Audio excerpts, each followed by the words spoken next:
Hey guys, so here's video number 2 on the Husqvarna 272 XP chainsaw I picked up. I bought this for 50 bucks. It wasn't running. The previous owner had it in pieces and told me that it made no spark and he just wasn't interested in getting it going. So anyway, I picked it up. I found a short on the coil kill wire down underneath of the recoil here. See that blue wire? Well, it was shorted out right where this bolt goes through, so I fixed that. It's got lots of spark, but when I went and did a compression test, I found that this thing was very low in compression, and thus made me think that it's been overheated either by overwork or by the improper fuel and oil mix in the fuel tank. So I went on eBay last night and I happened to find a original Husqvarna cylinder kit, which consists of a piston, a cylinder or jug, some gaskets, and a wrist pin bearing for 125 bucks. I called my local shop and found that the rebuild kits for this particular saw run almost $375, so I thought for 125 bucks you can't really go wrong. I bought it. I expect it to take a week and a half to get here. So what I'm going to do now is take this saw apart so I can show you the damage and what's going on inside, and I'll put it on a shelf, and when the parts show up I'll put it back together and make a video and show you the repair. Then we'll go out and we'll cut down some trees.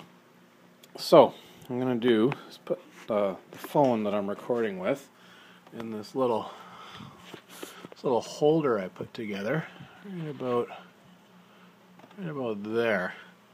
Now I'm going to take this apart. So the first thing I'm going to do is pop the top. It's got 3 screws on this one.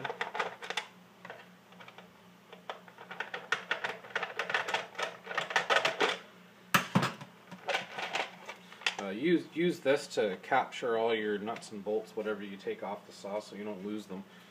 This thing's going to end up sitting on a shelf for a few days, and chances of bolts going missing are pretty good. I'm going to take the air cleaner box off. Got your air filter under there. There's a little plastic base I'm going to take off. Some junk. I went online to see what this saw would cost to buy new, and it's a discontinued model, the 272, but I did find a 372 which seemed to share most of the characteristics that this saw has. It had a few extras attached to it, but it was almost $1,100 Canadian, which seemed to be an expensive saw, so hopefully I got a good saw here. I think this thing new was about $850, maybe $900. You run into a problem. This is a tricky one that a lot of guys see. You've got your carburetor here, there's an intake boot, and this is where your air filter box connects. Now there's a number 4 Allen key screw there, and there's another one that's kind of tucked in down below. You can't get at it, and there's no hole at the back of the saw to reach it. The trick is to get some of these Allen keys that have the little ball carved into the end of them. These things fit on almost up to a 45-degree angle, and you can save yourself a ton of time in disassembly by using it on an angle. So if we undo the 2 intake bolts that run through the carb and the boot into the cylinder, pull the spark plug lead. I've already had this plug out, so it's loose. So I did a compression test on this, and it was very low. Next, what we're going to do is pop the muffler. And in this case, we have a number 5 Allen key.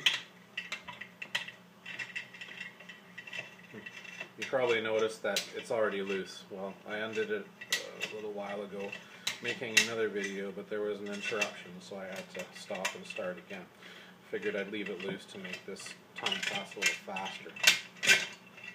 So you undo, remove your muffler, and an aluminum heat shield there. Make sure that you put that back in the same orientation as it came off.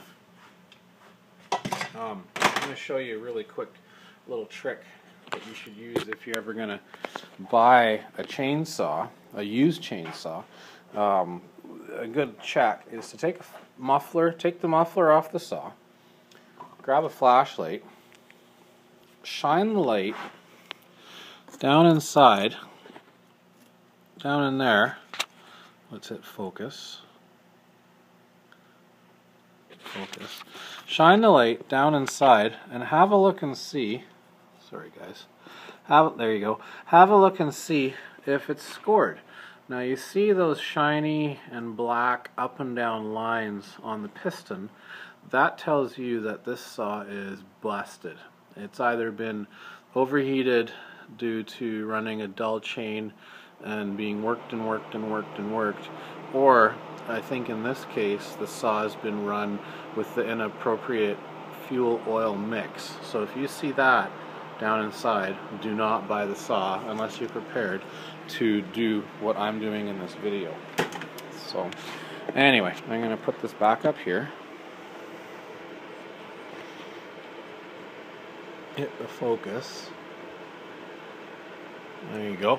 So now I'm going to do, let's pull this little plug, I'm going to undo 1, 2, 3, 4 bolts, and we're going to see if we can lift this cylinder off the saw. There's one.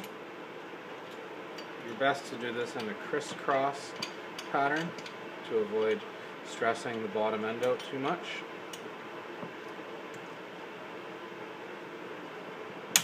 Two.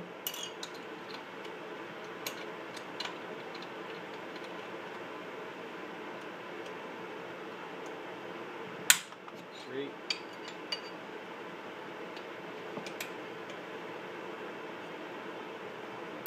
And 4. Once you crack them loose, spin them out.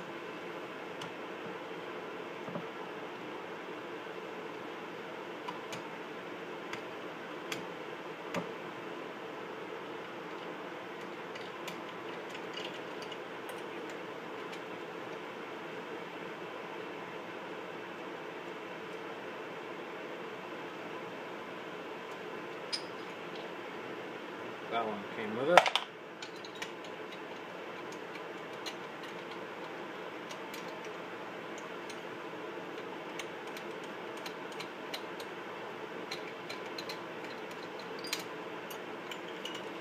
And of course this one's going to be a little tricky because I think we're going to get caught on the handle. I really don't want to take the handle off, but yeah, probably bend it forward just enough to spin this.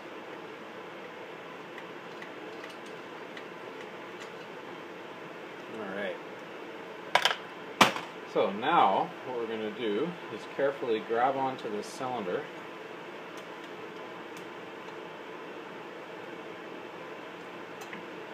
Pull it off, just like that. Try not to lose these bolts. That one ain't going anywhere. And have a look at her. Oh, ooh, just dropped a bolt. We'll leave it there, I'll grab it later. Just want to show you guys. So you can see on this side we've got a lot of scoring. The ring is completely roasted. It's jammed into the cylinder, and you've got all that black up and down looking scrape. What that tells you is that this thing's done. Probably not so much on the intake side. There's a little bit, but nowhere near what we see over here. If you look at the inside of the cylinder on the exhaust side, which is that side, I don't know if you can see it, but you can see that there's lots of scoring. This again tells you that this saw has been overheated either by overwork or by the incorrect fuel and oil mix. So, that being done, what you want to do now is clean all of this out, clean down inside the flywheel area, clean all of the oil and grit and sawdust that you find around the carburetor. Take this recoil off and clean out in behind it. Make sure that everything's spick and span, and that way when your parts arrive and you're ready to put this thing back together, you'll have her together in about just as much time as it took to take it apart. Thanks for watching, and I'll start up another video to show you guys, once this thing's all cleaned up, how to put it back together.